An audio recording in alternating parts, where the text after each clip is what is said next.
Hello everyone, and my dear subscribers. This is an advanced engravings guide, assuming you guys already have an idea about how the engravings work. So if you don't know how engravings work yet, please go have a look at my tier 1 build and setup guide video first, as I explain about the engravings in that video.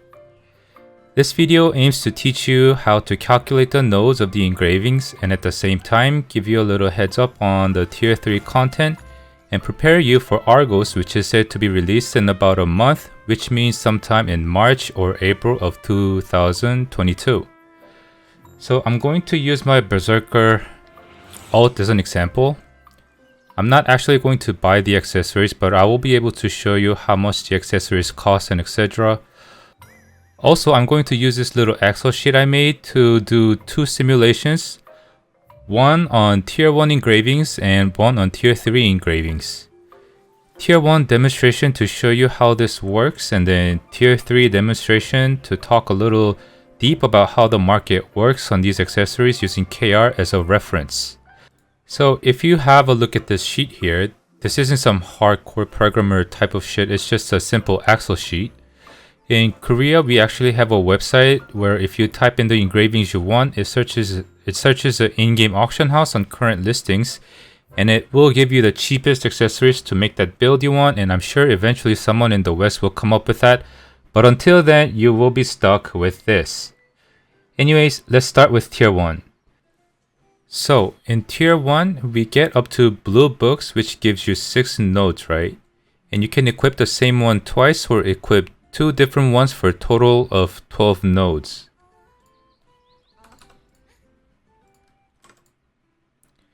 And then there is a blue ability stone with total of 12 points.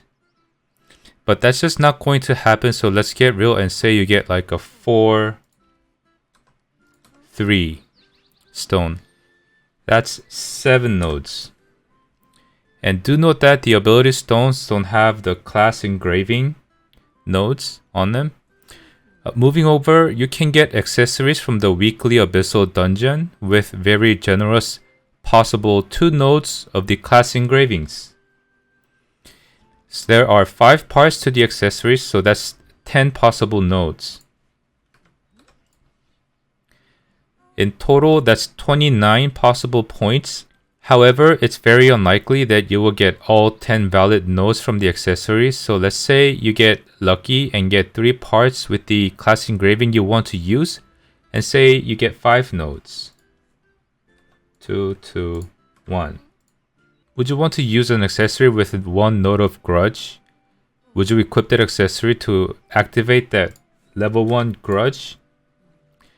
This is a part where you have to read what the passes of the engravings are and learn what they are, or just watch my last video on engravings and decide on which engravings you want to use. As you can see, this is how this sheet sort of works. If you get nodes like this shown here, you will max the passive, you will max the class engraving at level 3. The extra 2 doesn't mean anything, they're just wasted nodes. So let's go check out tier 3 now. So tier 3 legendary accessories and the purple engraving recipes are going to give you more nodes, allowing you to activate multiple engravings. The Oreha, the end content that they mentioned in the news, is basically the weekly abyssal dungeon that you've been doing, but the latest one. Starting from the hard mode, which you can enter at 1355, you will be getting the legendary accessories, which gives you 3x3 nodes. And then you will be getting the purple engraving recipes, which is 9 nodes each. And then the stone with possible 18 points. So theoretically, that's 18 with engraving recipes. Plus, let's say you get a 6 stone, and you get 12. And then 5 parts of accessories with 3 nodes. 5 times 6 equals 30.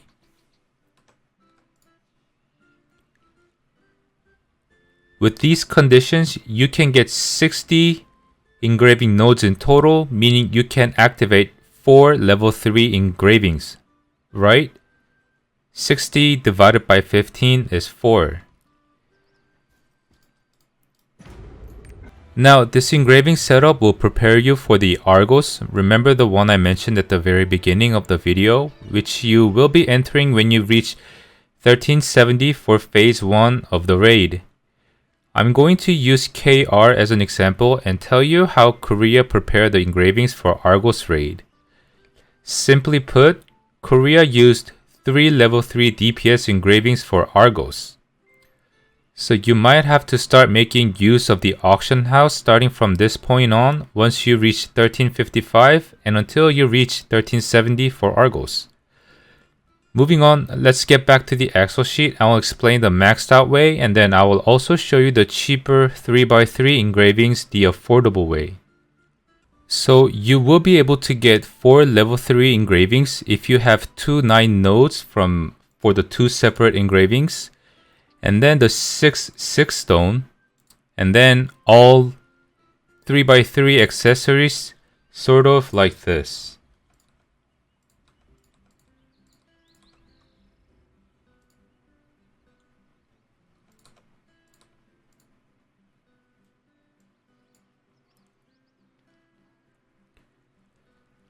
Now, there is a reason why I put the class engraving nodes on the rings. Here are the factors which decide the prices on these accessories. 1. The stats. Obviously, the popular ones are going to be crit, specialty, and swiftness. 2. The engravings. Accessories with class engravings are usually most expensive, especially if they're paired up with other engravings such as Grudge, Keen Blunt, and other popular DPS related engravings such as Cursed Doll. The prices also go in the order of necklace being usually the highest, then earrings, then the rings being the cheapest. Why? Because of the stats. Necklace gives you more stats than earrings and the rings as well. 4. The quality of the accessories. So would you get a necklace with critical and swiftness with class engraving along with grudge while not compromising on the quality? After watching this video, you won't anymore. So what you need to do is put the class engraving on the rings and get low quality rings because the stats don't vary a lot depending on the quality as much as the necklace. But then all this doesn't matter if the class is popular. If the class is popular, they're going to be expensive anyways. But this is still cheaper than the necklace. But in order to get good quality necklace for reasonable price, get the least popular engraving out of the ones you're going to use on that necklace so you can kind of get that quality also. And then fill up with the earrings. I hope that wasn't too complicated. I tried to explain in the simplest way possible, but it's just that these engravings can seem pretty complicated until you get the grasp of it. This is probably the best build for Argos Phase 1, 2, and 3, the 3x4 build. And it's only possible with a 6/6 stone or above. What the hell am I talking about? Let's say you get same 12 nodes, but from the stone, but from a 5/7 stone. See how you're missing this one point here?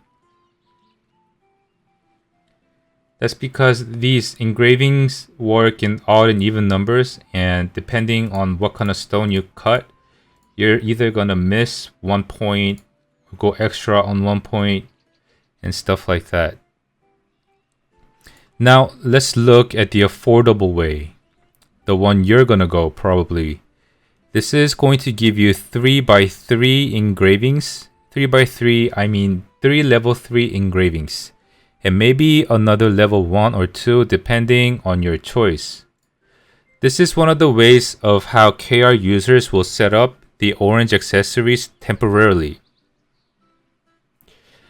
Go ahead and equip the class engraving book twice, like that. This way, you don't have to worry about the class engravings anymore. Remember, you guys saw how expensive it was with the class engraving. And then, let's say you get like a 5-6 stone. From here, choose a random ass trash engraving or a bonus engraving with no penalty, like an ether drop or whatever, so you can get the necklace at a cheaper price. Now, let's configure the nodes for the accessories. Let's say you get a grudge and a trash one, but get good quality on the necklace because this will be kind of cheap because you have a trash engraving alongside grudge. And then with the earrings, get like a 3, 1, or 2. Or with the earrings, you can go with this as well. You can throw it out. Get another 2 on the earrings. Get 3 here. On the rings, get 2, 3. Get 3 here. And then trash this or get a bonus one. Sort of like this. This means you have 3 by 3 level 3 engravings. And then you have 1 extra engraving, either bonus or thrown away. Now, the penalties, I'm sure you can figure this out by yourself. But what you want to avoid doing is, you want to avoid activating attack power 7. Because this enables that level 1 penalty. So you want to spread these out. Make sure you don't get this negative effect from necklace. Spread these out. Attack speed. Delete this. Diamond earrings. There are going to be penalties on every accessory, so spread them out evenly.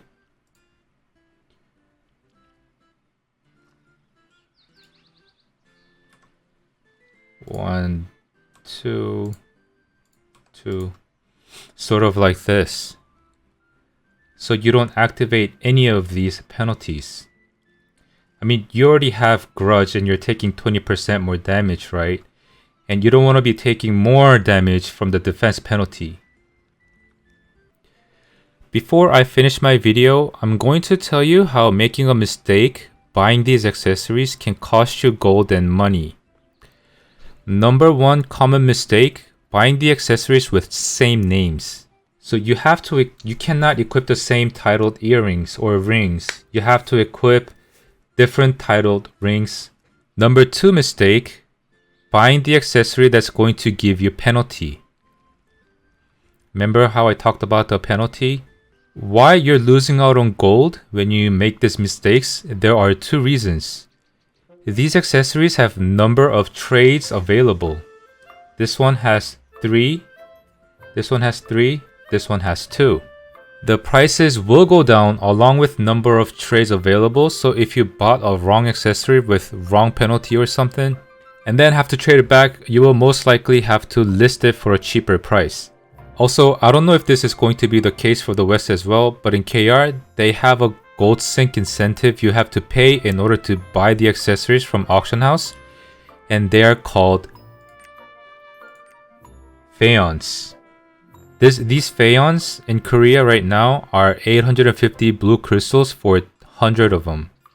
And you can buy about 4 parts of accessories with them for the relic Korean tier 3 accessories. So I'm not sure if they're going to change the amount for the West, but they are costly. However, Smallgate has been giving them out as events and stuff, and I'm sure they will do that for the West as well, so take good care of the Phaons. I'm going to leave a Google Drive link of the Excel sheet on the comment section, so if you want to try this for yourself, go ahead, download it, customize it, improve it, do whatever you need. I hope this helps you buy the right accessories with no mistakes so you don't lose out on any gold or faience or money. That's it for today's video. Thanks for watching. See you next time. Bye bye.